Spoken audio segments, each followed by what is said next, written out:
નમસ્કાર દર્શક મિત્રો, સંદેશ ન્યૂઝની વિશેષ રજૂઆત ટુ ધ પોઈન્ટમાં હું ગૌરવ પટેલ આપનું હાર્દિક સ્વાગત કરું છું। આજે આપણી સાથે જોડાયા છે ભારતીય રાષ્ટ્રીય કોંગ્રેસના રાष्ट्रीय प्रवक्ता अभिषेक मनु संघवी जी। बात करीશું अभिषेक मनु संघवी जी साथे। जी संघवी जी, स्वागत है आपका संदेश न्यूज़ में। अभिषेक जी, पहला सवाल ये होता है कि देश में 50% से ज़्यादा बैठकों पर चुनाव खत्म हो चुका है, क्या आकलन है कांग्रेस का? कांग्रेस गर्व के साथ, हौसले के साथ, विश्वास के साथ आगे बढ़ रही है। कांग्रेस अपने मूल सिद्धांतों से बिल्कुल नहीं हिली है, न हिलने वाली है। कांग्रेस उन सिद्धांतों का एक तरफ और जो परफॉर्मेंस रहा है केंद्र सरकार का 10 वर्षों में, आंकड़ों के आधार पर, मापदंड और मील पत्थर के आधार पर जो भी महत्वपूर्ण होते हैं, और प्रदेश में जहाँ पर वो विपक्ष में है उस प्रदेश में किस प्रकार से मिथ्या प्रचार हुआ है सत्तारूढ़ सरकार का, इन 3 आधारों पर आगे बढ़ रही है।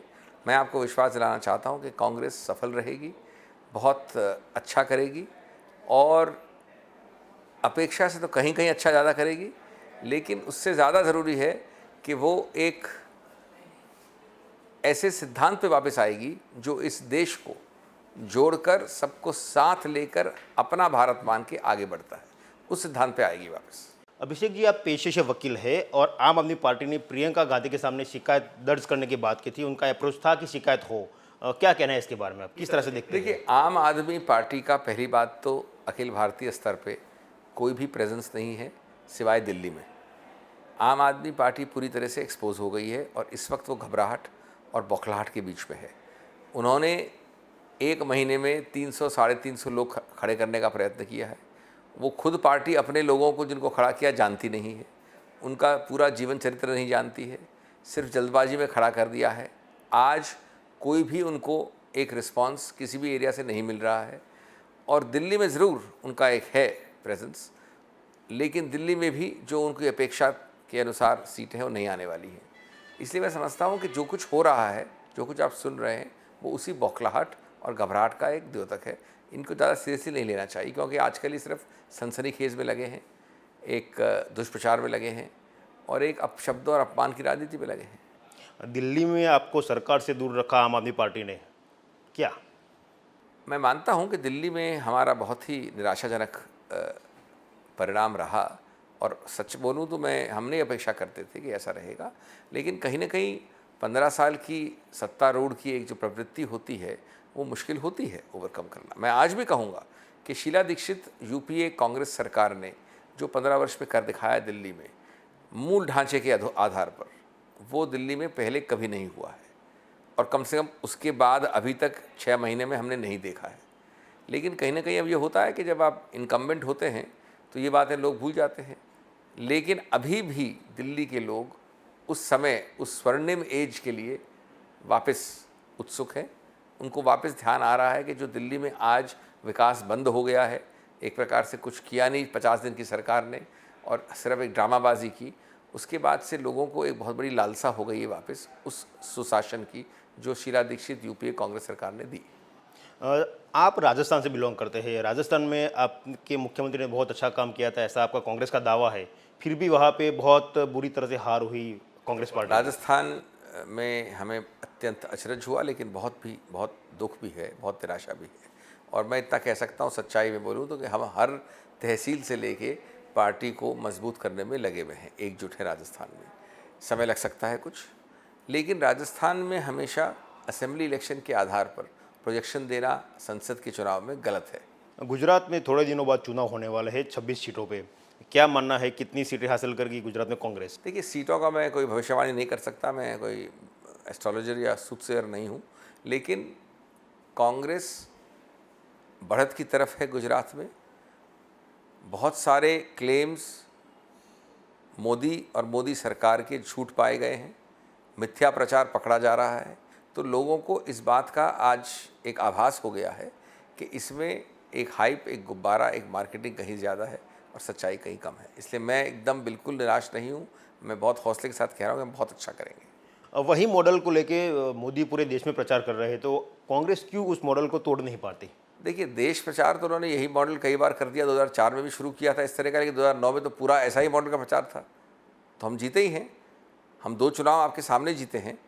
और तीसरा बात यह है कि 2001 से जब मोदी जी यहाँ पर आए और आज 2014 के बीच में जितने असेंबली चुनाव हुए हैं उसमें बहुमत चुनावों में ज़्यादा चुनाव हम ही जीते हैं। तो ये नहीं समझिए कि गुजरात मॉडल कोई जादुई छड़ी है जिसके आधार पर मोदी जी आगे चले गए हैं। हाँ, ये बात ज़रूर है कि एक ज़्यादा पैसा इश्तिहारों में लगाना, ज़्यादा बोलबाला करना, ज़्यादा हल्ला करना। शीला दीक्षित ने कभी ऐसा हल्ला नहीं किया जो मोदी जी करते हैं। आंकड़े दिल्ली के गुजरात से कहीं ज़्यादा आगे हैं। भूपेंद्र हुड्डा ने कभी ऐसा हल्ला नहीं किया, अपने को थपथपी करना हर दिन, जबकि आंकड़े हरियाणा के आगे हैं गुजरात से। और सबसे महत्वपूर्ण है महाराष्ट्र, इससे बड़ा प्रदेश है। हमारे पूर्व मुख्यमंत्री और करंट मुख्यमंत्री ने इस प्रकार की मिथ्या प्रचार नहीं किया, जबकि महाराष्ट्र भी गुजरात से आगे है। तो मैं क्या बोलूँ आपको मोदी के बारे में? मोदी की आदत है ये, बीजेपी की आदत है ये। सर जी, प्रियंका गांधी ने ये स्पष्ट किया है कि वो केवल राहुल गांधी और सोनिया गांधी के लिए ही प्रचार करेगी। क्या उम्मीदें थी प्रियंका गांधी से कांग्रेस पार्टी को? मिस प्रियंका गांधी को न पहली बार चुनाव में प्रचार कर रही है, न आखिरी बार कर रही हैं। उन्होंने पहले भी किया है। उनका बड़ा स्पष्ट रूप से कहा हुआ एक सैद्धांतिक नियम है जो उन्होंने इस बार भी घोषित किया है। अब उस नियम को घोषित करने के बाद उस नियम की परिधि से बाहर जाना न मेरे लिए सही है न आपके लिए सही है। चुनाव प्रचार की बात हुई तो कहीं ना कहीं ये लगता है कि मोदी से पीछे रह गई है कांग्रेस प्रचार में। क्यों हुआ ऐसा? इस बार जो लोकसभा का चुनाव हो रहा है उसमें प्रचार में कहीं ना कहीं मोदी बहुत आगे निकल गए हैं प्रचार में। ऐसी बात नहीं है। मोदी ज़रूर आगे निकले हल्ला करने में, शोरगुल करने में और इश्तिहारों में ज़्यादा पैसा खर्च करने में। इससे मैं नहीं समझता कि पूरी जनता को बार बार हमेशा आप बरगला सकते हैं। जनता भी समझती है सच्चाई, और अंततोगत्वा वो आधार होता है आंकड़ों पे।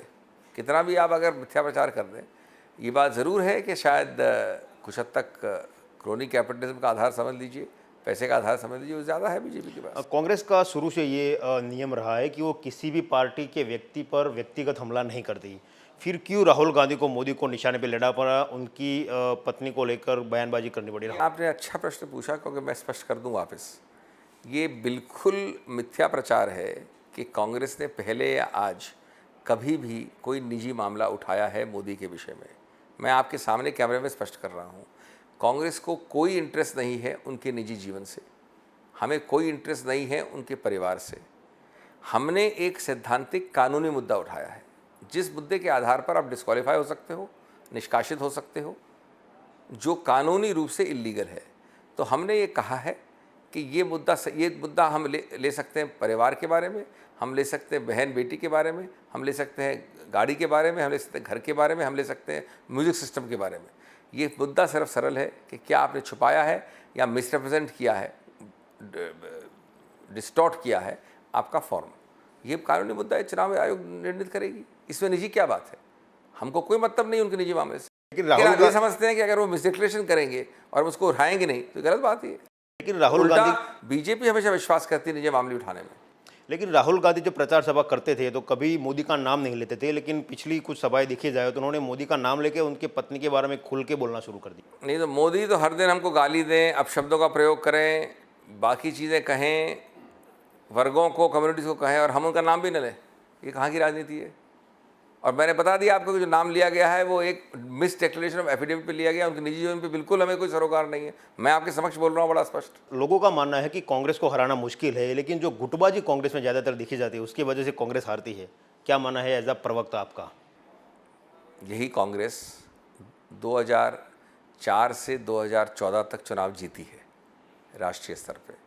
नंबर 2, यही कांग्रेस जिसको आप गुटबाजी कहते हैं, विभिन्न प्रदेशों में बीजेपी से ज़्यादा चुनाव जीती है इसी 10 साल के कार्यकाल में, ज़्यादा।